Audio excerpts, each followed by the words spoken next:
And number 5, jump in. Now, not everyone is wired the same way. Some researchers have found that it can be paradoxically easier for people to make lifestyle changes if they change a great many bad habits all at once.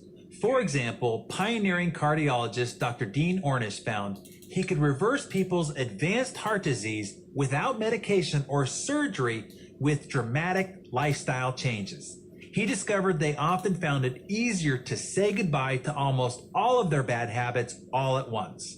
He enrolled them in a training session where he substituted a very low-fat diet for their fat and cholesterol-rich fare.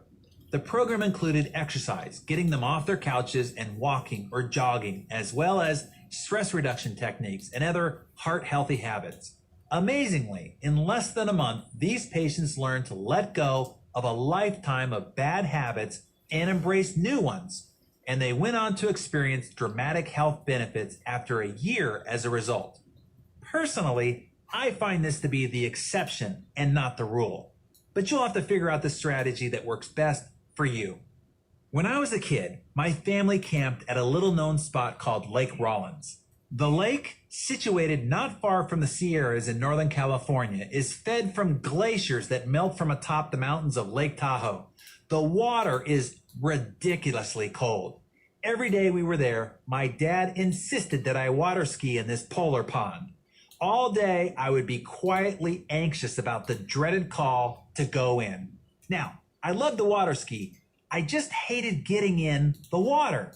A slight conflict of interest, I know, because of course, there was no separating one from the other. Dad made sure I never missed my turn, sometimes by actually physically throwing me in. After a dozen or so excruciating seconds of near hypothermia, I always found the water to be refreshing and rejuvenating. My anticipation of getting in the water was actually worse than the reality of just jumping in.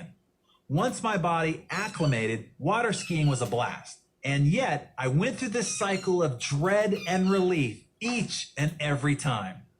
That experience isn't unlike that of suddenly dropping or changing a bad habit. For a short while, it can feel excruciating, or at least quite uncomfortable. But just as the body adjusts to a changing environment through a process called homeostasis, we have a similar homeostatic ability to adjust to unfamiliar behavior changes. And usually we can regulate ourselves physiologically and psychologically to the new circumstances quite quickly. So sometimes wading in just won't do. Sometimes you really do have to just jump in.